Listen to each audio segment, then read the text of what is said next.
June 2025 isn't just another summer month. It's when America's death chambers work overtime. 7 condemned killers across the country have run out of appeals, run out of time, run out of luck. These aren't random dates on a calendar. Each execution represents decades of legal battles, victim families waiting for closure, and crimes so brutal they shocked entire communities. Some of these monsters have been on death row for over 30 years. Others chose their own method of dying. From Florida's lethal injection table to Alabama's controversial nitrogen gas chamber, we're breaking down every single case. The crimes that put them there, the victims they destroyed, the final meals they requested, the last words they spoke before the lights went out. 7 killers, 7 death dates, 1 month that will end 7 lives forever. Let's start with the escaped convict who turned a grocery store parking lot into a hunting ground. Case 1. Anthony Wainwright, Florida, scheduled for June 10th. On April 27, 1994, 23-year-old Anthony Joe Wainwright escaped from a North Carolina prison with one goal: to run. But what followed was not just escape, it was a violent descent into darkness. That day, Wainwright spotted 23-year-old Carmen Gayhart in a grocery store parking lot in Lake City, Florida. She was simply going about her day, unaware that a predator was watching. He forced her into her car at gunpoint. What happened next is hard to speak aloud. Wainwright drove Carmen to a wooded area where he raped her, shot her in the head, and stole her jewelry. He then left her body behind and fled in her car, heading for Mississippi.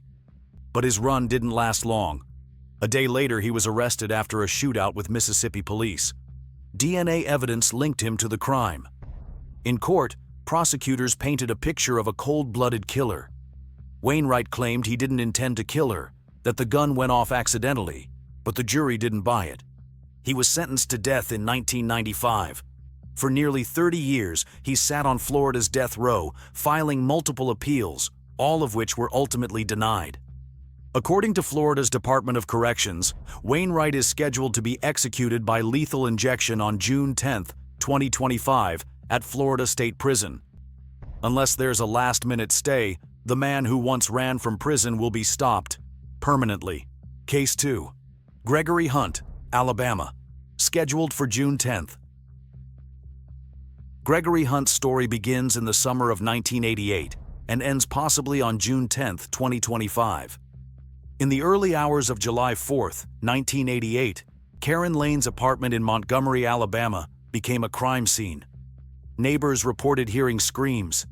When police arrived, they found Karen beaten to death. Her body showed clear signs of a brutal struggle. She had been strangled, beaten with a fireplace tool, and stabbed. At the time, Gregory Hunt, Karen's ex-boyfriend, was already under court order to stay away from her. Witnesses claimed he'd stalked her for weeks, threatening to kill her if she moved on. According to AL.com and official court records, Hunt was arrested days later. He denied involvement, but blood and fiber evidence, along with witness testimony, placed him at the scene. He was convicted of capital murder in 1990 and sentenced to death. Over the years, his legal team argued that he suffered from undiagnosed mental illness and PTSD. But his appeals were denied. Now, nearly 35 years after Karen Lane's murder, Hunt is scheduled to die. In a twist that's making headlines nationwide, he has chosen nitrogen hypoxia as his method of execution. This would mark only the second time Alabama has used this controversial method, following the execution of Kenneth Smith in January 2024, where witnesses described the process as disturbing and prolonged. Gregory Hunt's execution is currently set for June 10, 2025, at Holman Correctional Facility. His death, like his crime, will leave lasting echoes. Case 3. George Hansen, Oklahoma, scheduled for June 12th. The murder of Mary Bowles was one of Oklahoma's most chilling domestic homicides, and for over 2 decades, her killer has remained behind bars. Now, that man, George Hansen, is scheduled to die by lethal injection on June 12, 2025. It was 1999. Mary Bowles, a 36-year-old nurse and mother of 2, was in the middle of ending her marriage. According to court records, The divorce was bitter, and Mary had reported feeling unsafe. On the evening of March 3rd, police were called to the couple's Tulsa home after neighbors heard shouting. What they found was brutal. Mary had been stabbed repeatedly, her throat slashed, and her body left in a pool of blood in the master bedroom. George Hansen, her estranged husband, was missing. He was caught hours later in Kansas, driving Mary's car with bloody clothes in the back seat. During interrogation, Hansen confessed, claiming she had pushed him too far. Initially, the case fell under federal jurisdiction due to a prior weapons charge, but in 2010, after lengthy appeals, the case was transferred back to Oklahoma state custody, allowing the state to schedule execution. Prosecutors argued this was a textbook case of premeditated domestic murder. The jury agreed, and Hansen was sentenced to death in 2001. With all appeals exhausted and no clemency hearing scheduled, the Oklahoma Department of Corrections has confirmed Hansen's lethal injection date at the Oklahoma State Penitentiary in McAlester. 25 years after Mary Bowles' final scream echoed down that quiet street, her killer may finally face justice. Case 4. Stephen Stanko, South Carolina, scheduled for June 13th. In April 2005, Stephen Stanko, a man already convicted of a violent crime, was living as a free man, thanks to a recent release from prison. He told people he was a writer, a reformed man. But behind that mask was a predator. On April 8th, Stanko brutally murdered 74-year-old Henry Turner, a local historian in Conway, South Carolina. He beat and stabbed him inside his own home. Then, in a horrifying twist, he turned to Turner's girlfriend, Laura Ling, and sexually assaulted her teenage daughter before murdering Laura too. Stanko fled the scene and led police on a multi-state manhunt, appearing in news broadcasts and FBI bulletins. He was arrested days later in Augusta, Georgia. The evidence against him was overwhelming. Police recovered DNA from the crime scene and damning entries from his own journal. In court, Stanko showed no remorse.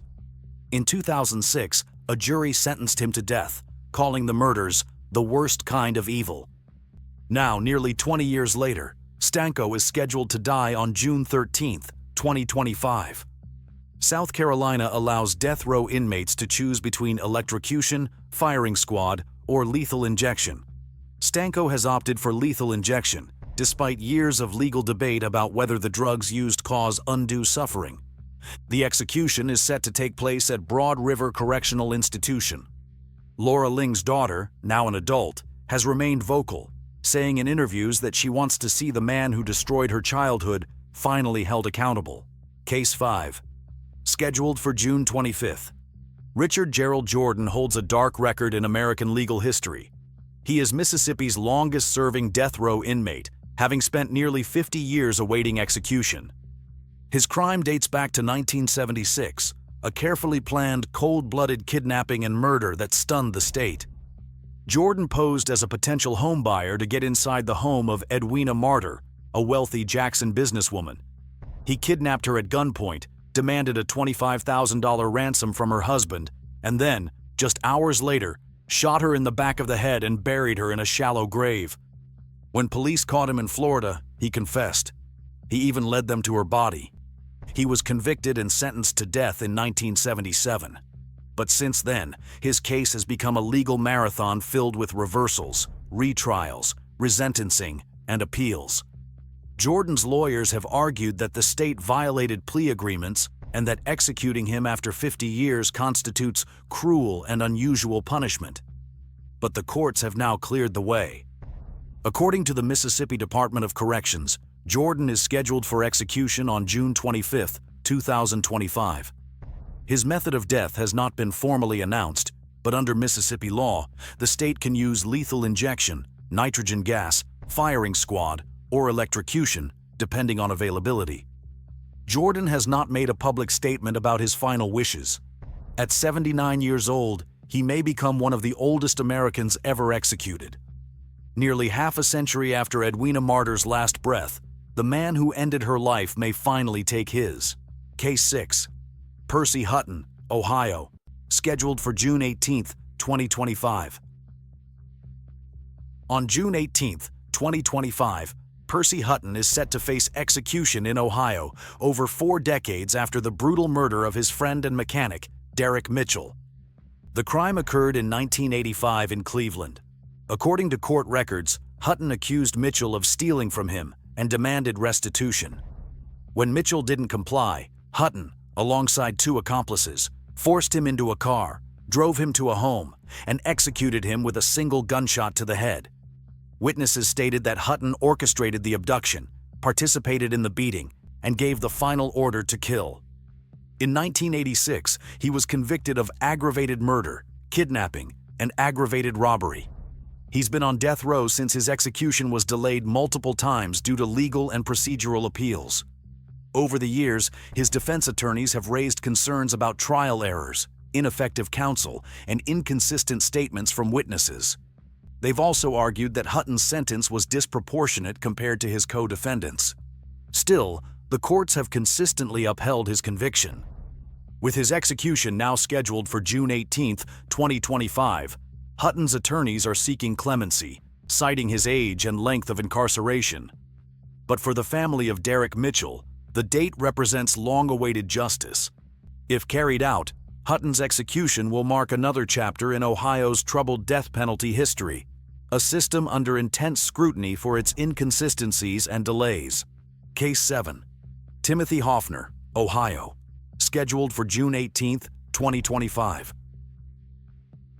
Also scheduled for execution on June 18, 2025, is Timothy Hoffner, convicted in 1993 for the calculated murder of Chris Hammer, a man he lured to his death in a plot involving deception and betrayal. Court documents reveal that Hoffner and an accomplice, Archie Dixon, tricked Hammer under the pretense of helping him move. Once isolated, they beat him, tied him up, and buried him alive in a shallow grave behind a Toledo home. The motive? Hoffner wanted to steal Hammer's identity and car to avoid returning to prison.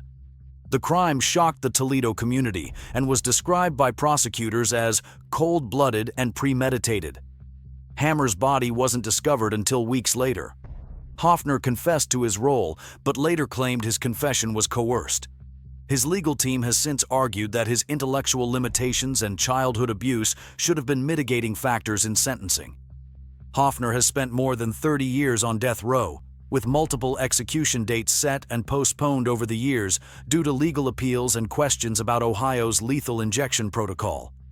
Now, barring intervention, he'll be executed the same day as Percy Hutton. For some, it's a long overdue reckoning. For others, it raises concerns about the ethics of executing men decades after their crimes. One grim fact remains: 2 men, 2 graves, and 1 day that will end in silence. As June 2025 nears, these executions go beyond punishment. They're about closure, justice, and the haunting weight of time. Each case forces us to ask, can justice still be served decades later? Do last meals or final words mean anything in the end? For some, these deaths are long overdue. For others, they spotlight a system struggling with morality and finality. What's certain is that these stories leave a mark, etched in court records, family memories, and final breaths. Don't forget to like, share, and subscribe for more deep dives into true crime cases that stay with you.